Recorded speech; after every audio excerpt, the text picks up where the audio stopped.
Hello and welcome back to Wario Land 2. On the last episode, Captain Syrup and our Black Sugar Gang gave us a slip in town. Literally the chapter name where they gave us a slip, and they slipped off into Syrup Castle. Not Syrup's Castle, Syrup Castle. Captain Syrup has no ownership of Syrup Castle. Syrup Castle is its own entity that owns itself. It's an incredible structure. It's amazing. It even has the same design as it did in Wario Land 1, because it was also called Syrup Castle there as opposed to Syrup's Castle. No ownership, like I said. It's an amazing, eternal entity, and Captain Syrup must rally the troops from her bedroom where maybe she once had a genie. I mean, that's ridiculous. Genies don't exist. Plus, if she did have a genie, which she didn't, it probably was ours anyways, because we're in the final chapter, Syrup Castle Story 1. Get to the castle! 2 exclamation marks. So yes, I can't believe it's come. We're already in the final chapter of the game. We've come a long way, and you know, I've enjoyed this LP, and unfortunately, there's no more chapters left. As the game has told us, this is the final chapter. There's no way to tell if there's any more chapters after this, because the game has told us that this is, in fact, the final chapter. I mean, sure, we've gotten one treasure and one map panel per level previously to this, but this is the final chapter. This is where the game changes. This is where they change all the rules and start giving you like 6 treasures and 6 map panels per level. It's incredible how the last chapter changes the game. This isn't the last chapter. There's more chapters after this. I lied. I'm sorry. But what I have not lied about yet is turtles. We're riding this turtle, and this turtle riding segment changes the turtle riding segment game. Everything is different now. Because previously, the enemies in our way have been just kind of like fodder to punish you if you screw up. But now, we need this enemy, not to make progress, but if you want to, if you want the cache of cash at the end of the trail. I mean, it's not a terrible amount of money, but it is a decent enough amount of money that you might as well as try and bring that fox. What I don't want to do is bump into these cave monsters. These cave monsters are some of my least favorite enemies. The reason they're my least favorite enemy is they kind of, whenever they're pissed off, you can't kill them unless you have like a transformation of some sort. And you know, that coin's suddenly not worth it. Whenever they are active, though, it takes them a little while to kind of de-aggro. And I'm not a big fan of having to wait for these boys to calm down. So generally, I'm not a big fan of the cave monsters. Well, okay, that's fine. We'll just keep getting hit by them. That's also okay.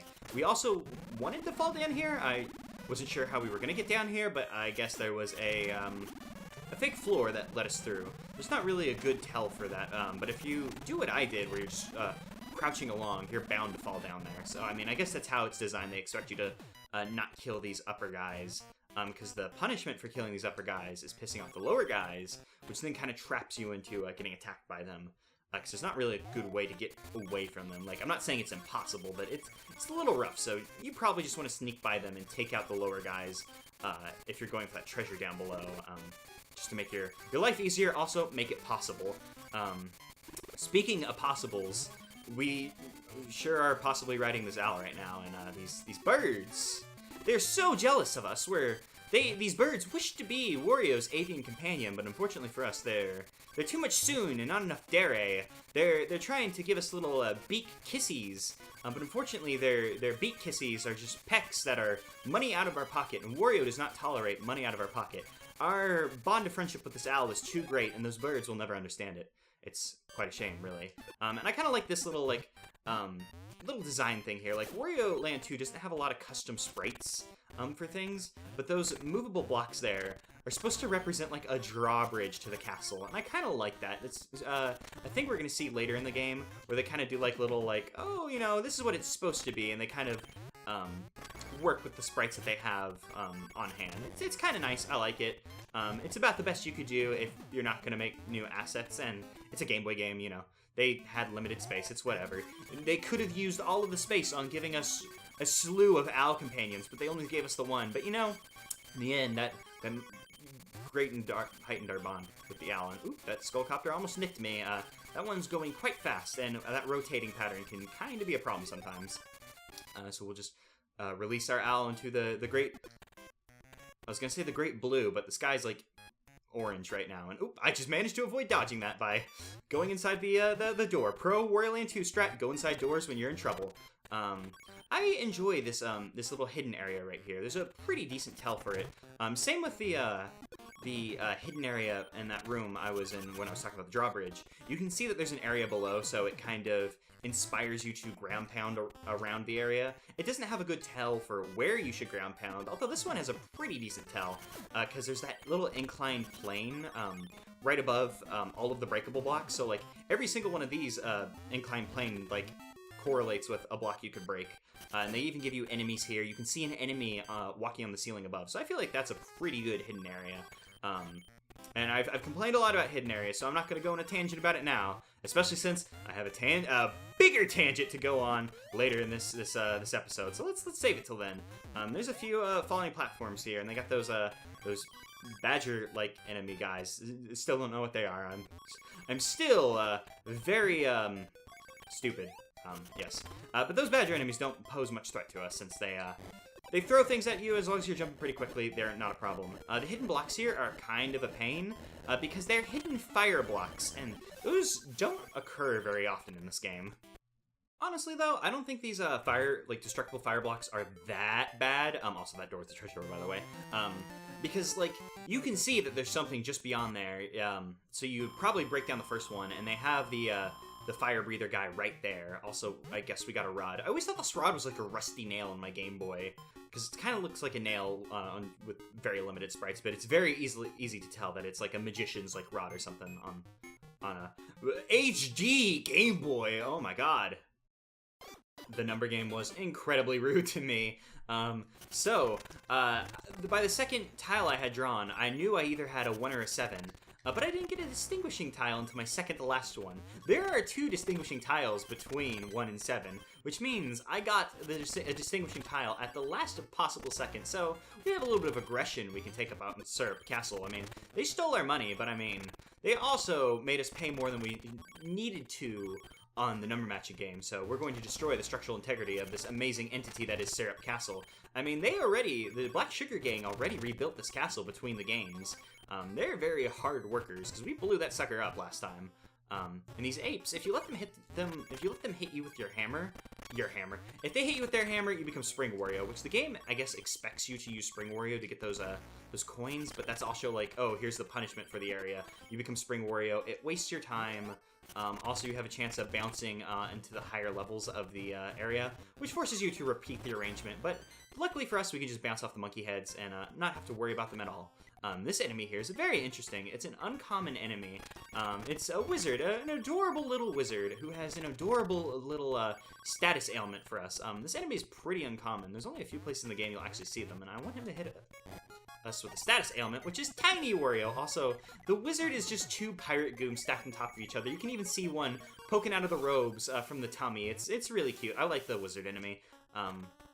Tiny Wario in this game jumps higher than normal Wario, so you will need it in some arrangements, specifically this one. This one actually forces you to use Tiny Wario to jump up this high and pass through that, like, 1 unit wide passage, and I need to take it further, in fact, but I hecked that up, unfortunately, but this time we didn't knock the wizard out of its disguise, so it gets to stay, because once you knock that wizard out of its disguise, the pirate gooms will just continue to pirate goom it up. So water and getting damage will turn Tiny Wario back into normal Wario. But, you know, it's not a problem. We can get on through and not have to worry about it. Yeah, so Tiny Wario, whereas it was a form Wario took in Wario Land 1 when you took damage, lost your hat, in this game it's just a transformation. It's kind of neat. I'm glad they kept Tiny Wario around for this one. It's not the most common. In fact, I think it's the least common transformation, if I had to guess. I mean, there's still a few transformations that we haven't seen in the game yet, but that'll change soon. So this is Syrup's castle. When we were previously in a castle level, it was Wario's castle that Captain Syrup flooded to kind of cause us some trouble so she could get away with our cash, I assume. You know, cause trouble to distract us. But in this level, her castle's just flooded. Maybe it's natural this way. Maybe she knew that we were about to attack her. So she flooded her castle as a defensive measure, and I, for some reason, thought a wardrobe was going to spawn. So kind of a interesting thing. Maybe Captain Syrup's just a fan of partially flooded castles. Maybe this is like her aesthetic. There's like some serious like vaporwave Game Boy aesthetic going on here with the pink background and purple and just the fact it's a Game Boy game in general. But she also has the, like, oh, hey, here's the endless wardrobes forever thing going on. So maybe this is just Captain Syrup's thing. She likes to flood castles and buy lots of wardrobes. Who knows? So the reason I reset this arrangement rather than continuing onwards is we're going to completely ignore the second half of the arrangement in this room by grabbing this enemy, because there's a well-hidden some coins up here. Because there's a button you're supposed to push that lets you change the height of those blocks. But if you take an enemy like I did, you can bounce up here and find this bit of money. This is probably the best hidden money in the game, in my opinion. Like, I did not know this money existed until, like, maybe my most recent playthrough previous to this Let's Play. I had no clue it existed. I was just like, hey, you know what? I bet there's something up there, because I noticed that, you know, it looked like there might be something up there. And then I was like, how the hell do you get up there? I assumed you had to play with the moving blocks, like perhaps if I came at it from, while the blocks were up from the other side, maybe I could get up there, but that's not the case. We could have completely skipped the arrangement entirely, since I was already that far. But you know, I'm not a dirty, pumpkin cheater eater. That's the saying, right? We're gonna come back here and we're gonna do what the arrangement wants. We're gonna hit this switch and change the position of those blocks, so we can continue onwards. I'm going to smash this partial pillar because, you know, it has no right to exist in my way. It is in my way. It'll get broken. And I was like, why am I not going through that door? And I was just slightly off center. These little pelican enemies are weird. Like to spit fish at us, and it's like, that's probably the last thing a pelican would want to do, because it's like, that's its dinner. Come on, dude. Keep it in your mouth. So yeah, this level kind of plays around with the moving block mechanics, and we also have these snowmen. I don't remember if we've seen them yet, but that's what they do if we haven't. They freeze you, and you just slip against your will until you hit a wall. It's kind of, Frozen Wario's kind of a companion to Hot Wario, in a way that it kind of forces you to, it takes away your horizontal movement and forces you to run until you hit a wall, but it operates a little bit differently. Frozen Wario's a big mainstay in the series. It's less iconic since, you know, we don't really need to go through it. That's just money up there. If you continue onwards, you'll just get more and more money. But, you know, we don't need it. That snowman has bested us. He's earned his keep. So what the game wants you to do here is it wants you to lower these blocks so you can get by that snowman. Because that snowman is in such a position that he will always be able to free you. There's not enough, like, space to dodge him. I don't think. But if you just freeze yourself and slide on by, you don't even have to play with your arrangement. This game likes, well, this level specifically, likes to let you skip its arrangements. Speaking of new transformations, Zombie Wario. We could have been inflicted with Zombie Wario all the way back in Chapter 1, when we found that zombie in Wario's basement. If they bite you, you turn into a zombie. Big surprise. But also the ghosts can inflict it on you. Zombie Wario is generally just used as a punishment, because Zombie Wario is incredibly slow, and you cannot jump in this game. But Zombie Wario can also pass through these platforms that you pass through from on one side. The one-way platforms, I suppose I could call them. If you jump in the air before you're transformed into a Zombie Wario, when you hit the ground, if it's one of those kinds of platforms, you'll just pass straight through it, and you'll fall through. So while it is used as a punishment generally, it's also often used to, like, you know, hide some things. And I almost bounced off of the falling platform, because the falling platforms, you can kind of bonk your head on them from some angles. They have a weird hitbox to them. I guess it has to deal with how they fall. So, you know what? Whatever. We're good. Everything's good in the hood. We're actually at the end of the level, too. You would have been able to see it had I made it all the way to the other side with that snowman, because as you can see, there's money over there. But that snowman bested us. He's earned his keep. That's his money now. So yeah, we saw 3 new transformations in this level. It's kind of impressive. Granted, we could have seen one earlier, and also we might have seen Frozen Wario previously, and I just don't remember. But what I do remember is we have this awesome green cape thing. Wario can now go become a Tolkien character, I suppose. It's now time for one of the more memorable levels in this game for me, Defeat 4 Ducks. So, Captain Syrup has an elite squadron of 4 danger ducks we must defeat to end the level. And by elite, I mean they're different in no way other than their color scheme, and if you defeat 4 of them, the level ends. Other than that, no different than a normal danger duck. But what is different is there's tons of ghosts. If you play the way I did, and you get to the end of the game without finding any secret exits, the only chance you have to turn into Zombie Wario, I think, is that freaking zombie in Wario's basement. So you start seeing ghosts in her castle. So this leads me to believe that Syrup Castle is haunted. This is some crazy headcanon I'm throwing out here, I know, but you're just going to have to trust me that Syrup Castle's probably just haunted, and we just want to get out of here as fast as we can. We can't stand being in this pink and purple vaporwave hellscape any longer. And as you can see, no threat to us whatsoever. That duck just got. So I'm going to be handling these ducks in the order that they're numbered, 1, 2, 3, 4, even though the most convenient way to do it would be 1 or 4, and then 2 or 3. Doesn't matter which, as long as you do it in that kind of order, because there's a little gimmick to this level that stops you from just going to any of them at any time. Because as you can see, there's these movable blocks right here, and you see those shady spots. If you touch, those blocks will move if you hit a switch, and there's a switch in the middle area. So anytime you want to mess with the switches, you would have to come in here and play with this arrangement in here, which isn't a difficult arrangement, as long as you're not dumb like me.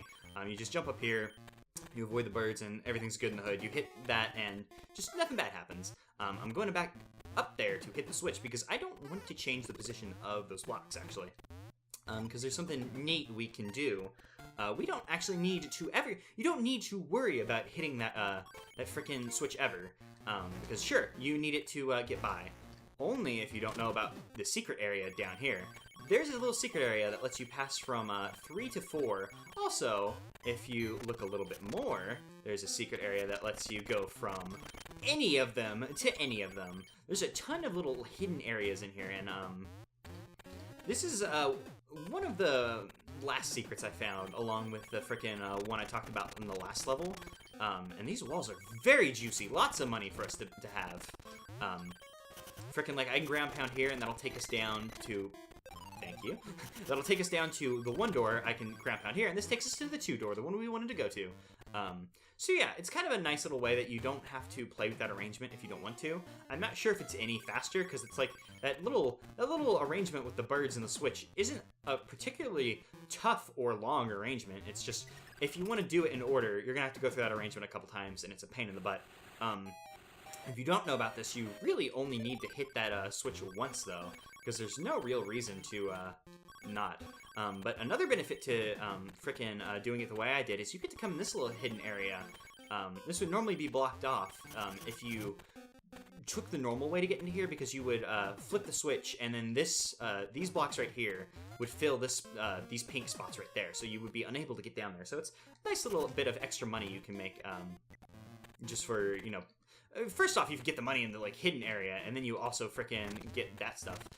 So they're gonna kind of play with you and make these ducks have like little gimmicks to get to them. Like, oh, we had to frickin' we had to get that guy off of his blocks to get him. Nothing particularly difficult, but they are gonna change it up so it isn't just, oh, I guess I'll just ground pound this duck again. But spoilers, I'm probably gonna ground pound them most of the times. That guy got a feel of Wario's generous bicep, but generally just gonna ground pound them. I care not for them.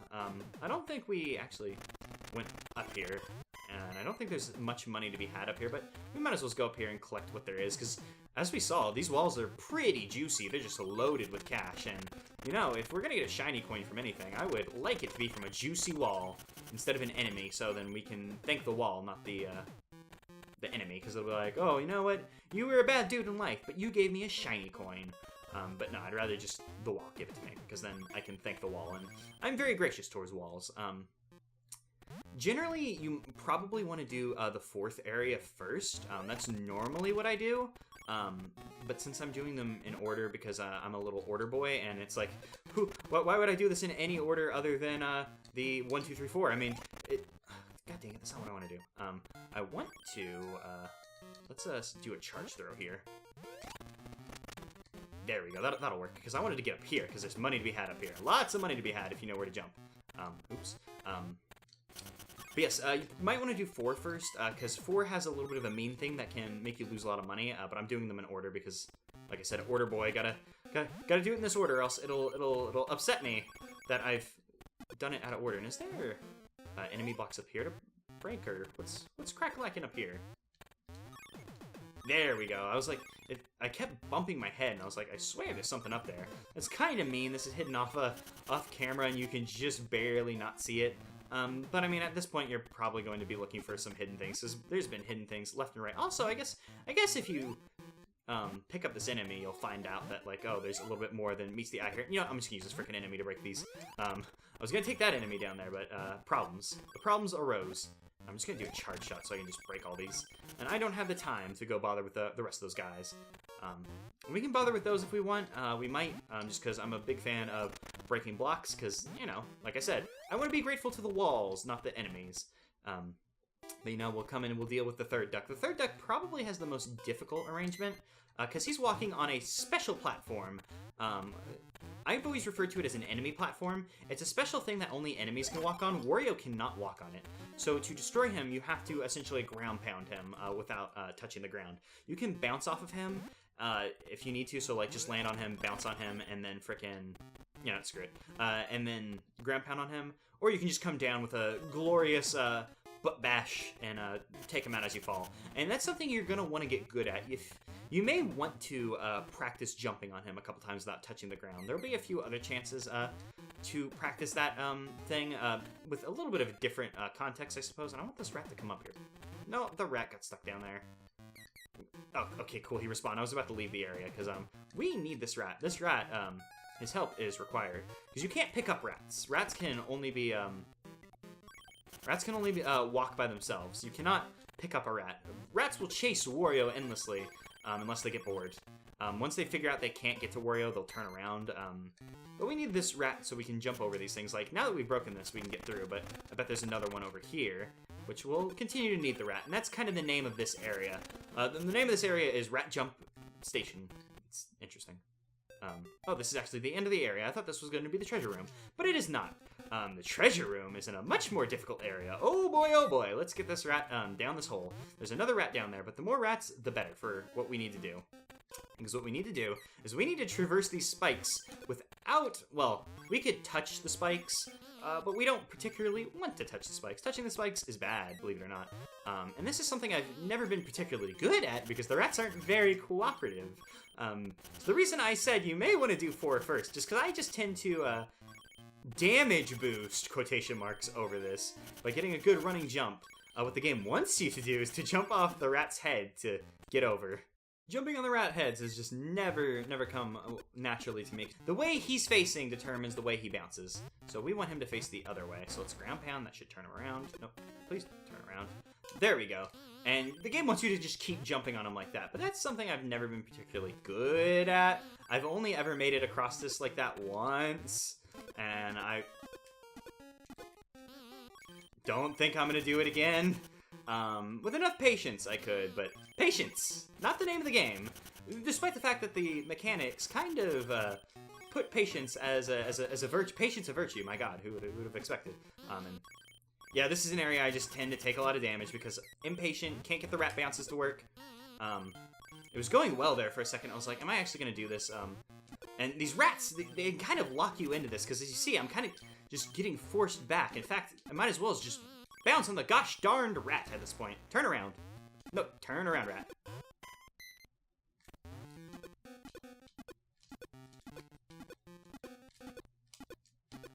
Was that so hard? Was that really so hard, me? Apparently it was. I'm very bad at video games, and we lost like a freaking 100 coins at that.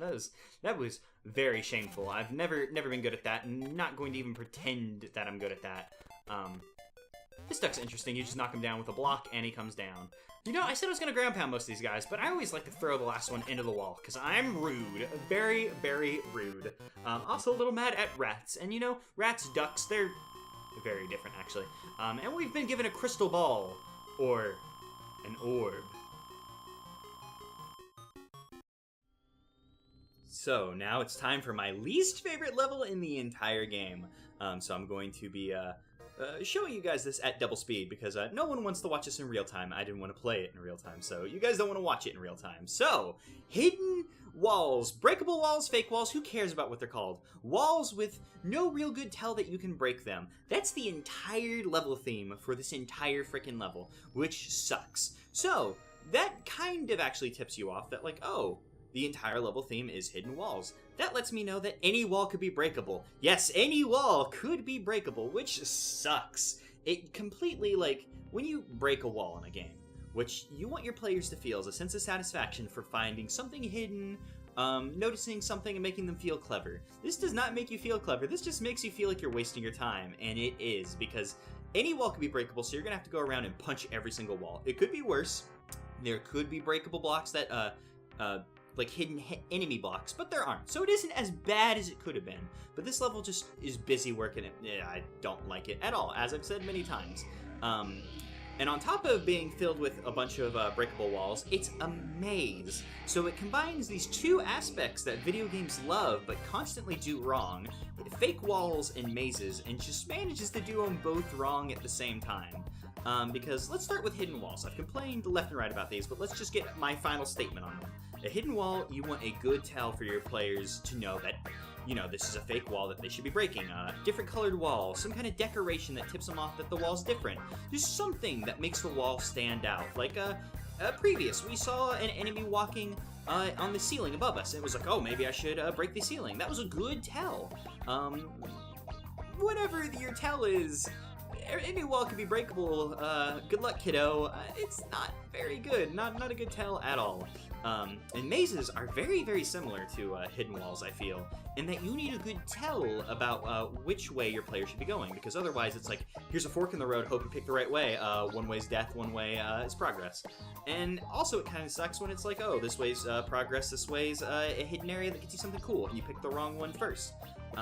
So there needs to be good tells. Like, good tells just are generally like a good game design thingamajig. I'm not a genius, and I'm obviously not a genius with words, so you're not going to be getting any eloquent speeches from me, but just I feel hidden walls and mazes are very similar in terms of game design, where you want your player to have an idea of what's progress, what's not, what's what they should be doing. Like, here's a interesting hidden area. You bounce off the fish, you get some coins. There's no good tell that you should be bouncing off the fish, other than there's a bunch of bouncing fish, but whenever you do it, you feel clever. And it's not like there was anything terribly important up there, so, you know, it's not the worst hidden thing in the world. And especially in this level, it's kind of a fucking sight for sore eyes, because it's like, oh, I felt accomplished by, you know, finding out that there was something up there, because it was, you know, a break from, oh, here's all these stupid breakable walls. And it makes you feel good. And that's generally what you want your player to do. You want them to feel smart about being able to kind of decipher your game design.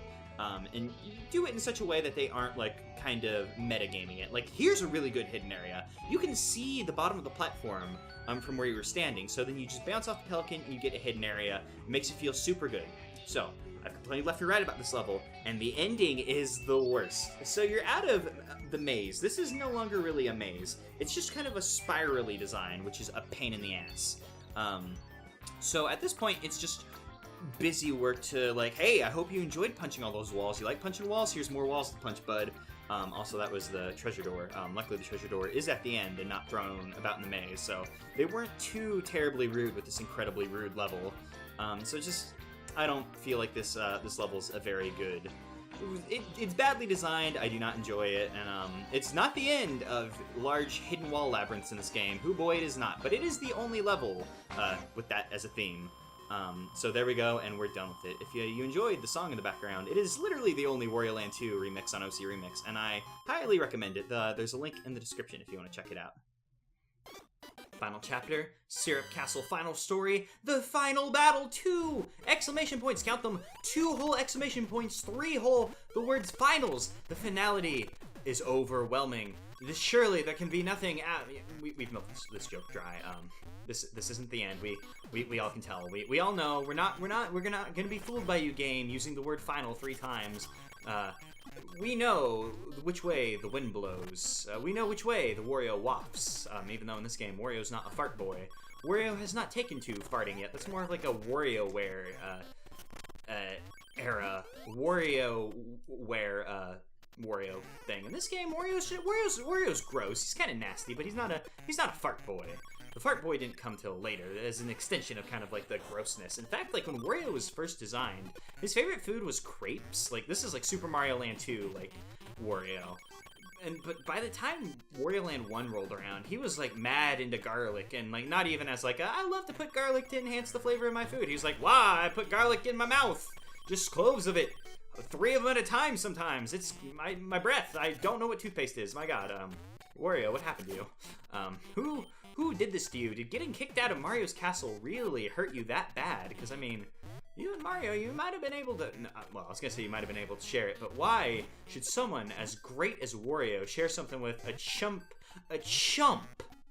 like Mario? Wario, champ. Mario, chump.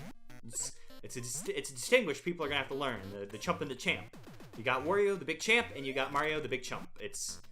People just gotta learn. Super Chump Galaxy 3, I bet everyone's excited for that to see 3, am I right?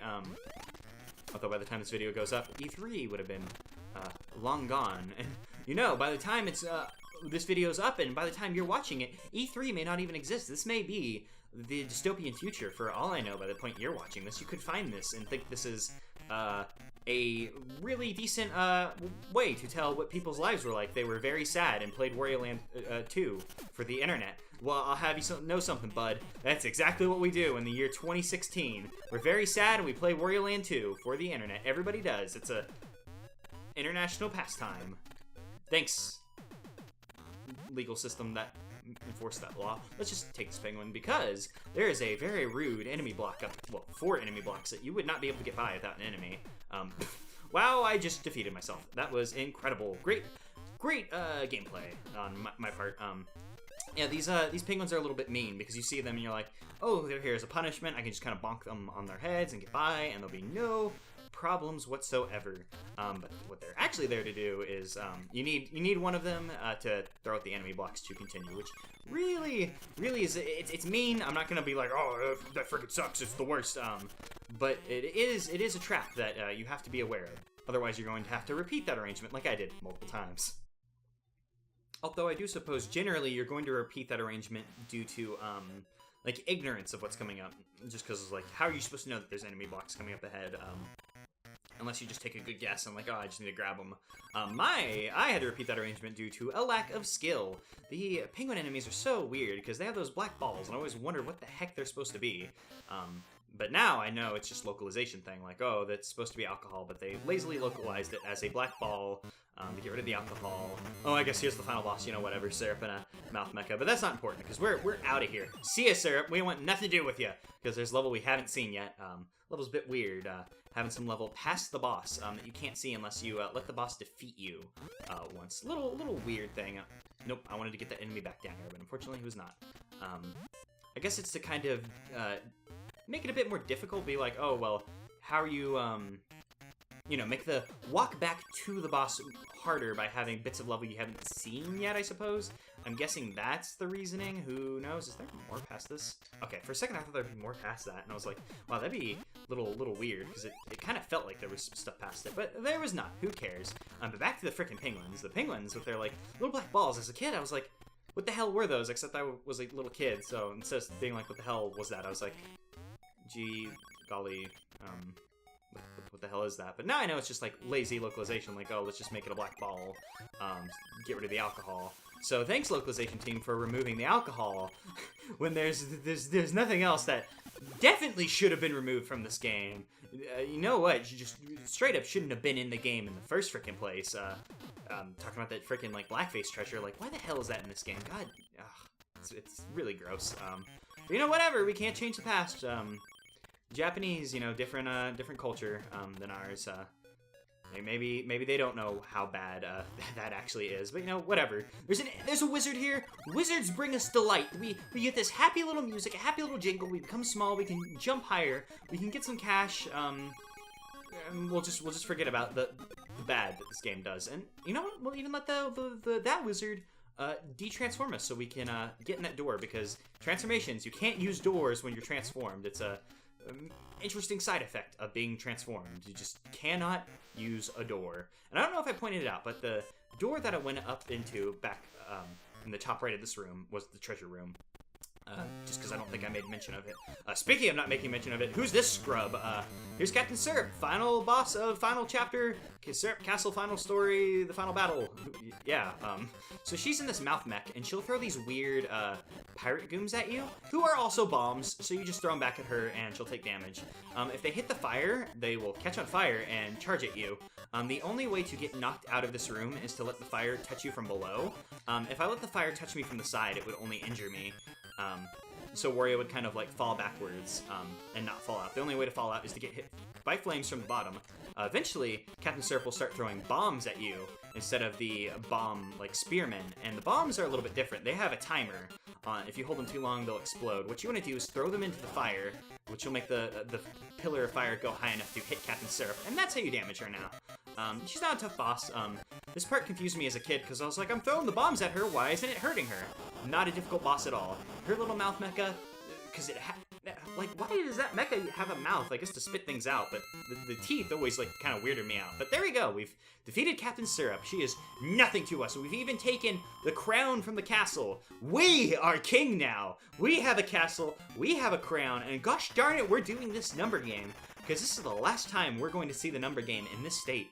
So after you finish the game for the first time, the number game actually changes. So this is our last hurrah for the number game in its current state. And we either have a 1 or a 7 on our hands. And there's 2 little tiles that we need to be able to distinguish them.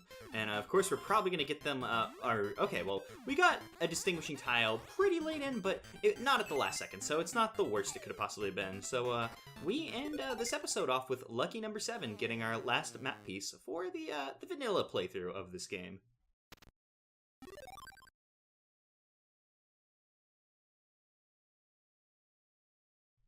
And there we go, the end of the game. Sort of, I mean, I've already spoiled that there's more to be seen.